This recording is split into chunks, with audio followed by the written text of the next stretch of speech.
All right, let's be honest for a second. A lot of Christian movies, they're just terrible.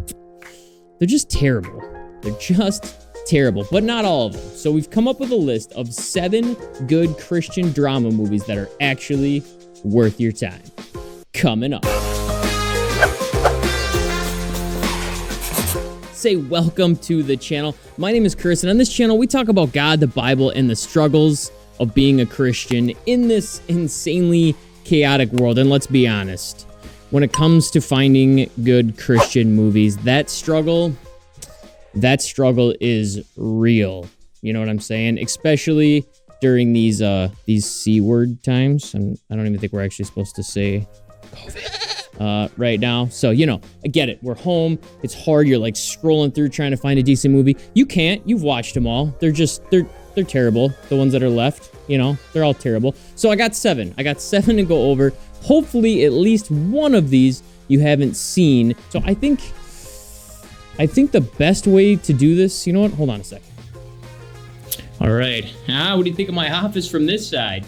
That's totally fake. This is actually nothing more than a green screen, but I thought it'd be a really cool way to do this. So let's get into it in no particular order with video number 1, which is I Still Believe. Now, technically, at the time of shooting this video, it's not even actually out yet. However, due to the C-word times that we're in, they did one of those home premieres where they just skipped the theaters and released it right to home. But it's based on the true story of Jeremy Camp. In what I originally thought was going to be kind of like how he became famous, it was actually really more focused on his college years, specifically his struggle to kind of create and get heavily into music, but also very heavily on his first girlfriend.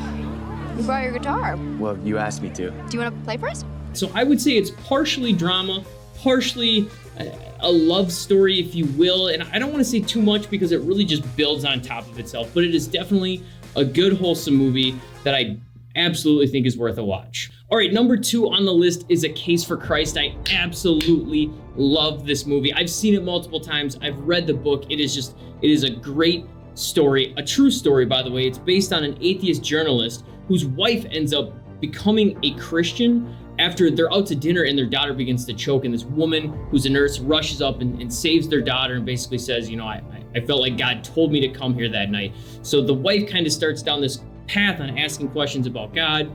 The husband, who's so strongly an atheist, really just goes on this quest as a journalist to disprove Jesus. So he takes his knowledge and skills and abilities as a journalist and just sets out to finally prove once and for all that Jesus is not real. And the movie gets into apologetics and talks about evidence for Christ and just all this stuff. And he builds this whole case for Christ as an atheist. So again, I don't want to tell you exactly how it goes and how it ends, but it is an absolutely great movie. All right, next up on the list, we have Unplanned. And I'm going to warn you right now, I'm going to say a trigger word because it's about abortion. And it follows the true story of Abby Johnson, who starts out working at a Planned Parenthood when she's in college and ends up becoming a director of a Planned Parenthood in Texas. And it kind of follows her spiritual journey as she goes through this process of realizing the atrocities of abortion. You know, she went from like, it's a woman's choice and having one herself to this is completely unacceptable. And this is tough to talk about these movies without like giving too much away. But bottom line, you know, it's all about her going from being pro-abortion or at least accepting of it to very much against it. I do want to say as a disclaimer, this is not a movie to watch with your kids. Again, great movie, but there are some graphical and some rough scenes when it comes to abortions and kind of showing part of that process. Congratulations. You've made an enemy of one of the most powerful organizations on the planet. While we're talking about movies you probably don't want to watch in front of your kids, let's talk about Hacksaw Ridge. I actually just watched this movie recently.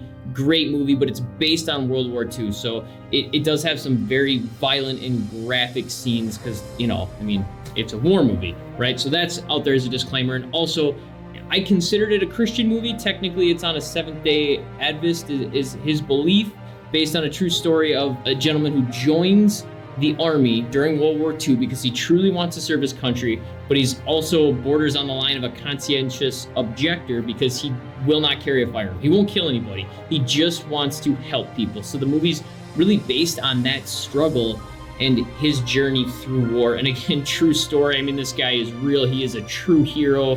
He just did absolutely amazing things during World War II. So even honestly, if you're not a huge war buff, I still think it's a great movie. And even though I mentioned it's based on a Seventh-day Adventist, you wouldn't even actually know that except for like 2 random lines in the movie. Otherwise, it's pretty broad across all Christian aspects. I don't know what I was gonna say. That's all I got. I have seen stalks of corn with better physiques. Makes me want to pull an ear off, Private. Corporal. Sergeant. Make sure you keep this man away from strong winds. Yes, Sergeant. All right, so reeling it back in for movies that are pretty much good for the whole family, we have Miracles of Heaven. This one is also based on a true story. That's like every movie so far, isn't it? It's like every movie so far is based on a true story. So this one is with the Bean family, and Christy, who is a mother, has a 10-year-old daughter with a really just weird, rare medical condition. And the movie kind of goes through her struggles and the mom trying to just deal with this pain and, go through the suffering of figuring out what is actually wrong with her daughter. And her daughter ends up going through this like insane freak accident, which leaves the entire medical community shocked and possibly a cure for her daughter off of this weird freak accident. So I don't want to say too much more than that. Again, wholesome movie, good for the whole family, and for a Christian movie, not cheesy like most. He told me I'd be fine. Who told you you'd be fine? Next up, we have I Can Only Imagine, shockingly enough, also based on a true story of the band Mercy Me, more focused on Bart Millard, who's like the main singer or whatever from Mercy Me. Great movie. Unlike I Still Believe, though, this one is actually more focused on the band making it. This is really their struggle and them trying to become big. And it also focuses a lot on the personal struggles of Bart Millard. He has an alcoholic and abusive father that's played by Dennis Quaid. Fun fact, by the way, Tracy Adkins appears in this film. So if you watch it, try and figure out where that is. But again, great movie based on the true story of Mercy. I didn't think that God could do that. So I wrote this song for my dad. All right, if you've made it this far, you have made it to movie number 7, which is kind of a bonus, and it's amazingly not based on a true story, and that is God's Not Dead. Now, if you remember at the beginning, I said this one was kind of a bonus, and that's because there are currently 3 of them out. They have God's Not Dead 1, 2, and 3, and at the time of me filming this video, they're actually making the 4th God's Not Dead, and they're not a trilogy, so you don't have to like watch them in order, but I do think the first 1 and 2 especially are probably the best. So I'm only going to focus on number 1 for this video, but if you like it, definitely check out the other ones. And the first one's really about a college student whose professor tells the class on the first day that God is dead, and he quite literally hands out a form and has them sign it stating that God is dead. So of course the main actor is conflicted and he refuses to sign it. Good for him. And that's not cool with the professor. So the professor basically makes a deal with him that if you can convince the majority of the class that God is not dead by the end of the semester, you get an A. So it turns into this, him building a case for God, and there's some apologetics in there, and then they debate back and forth on the stage. It's a great movie, definitely worth a watch. What I want is for them to make their own choice. That's what God wants. You have no idea how much I'm gonna enjoy failing you. Yeah, but who are you really looking to fail? Me or God?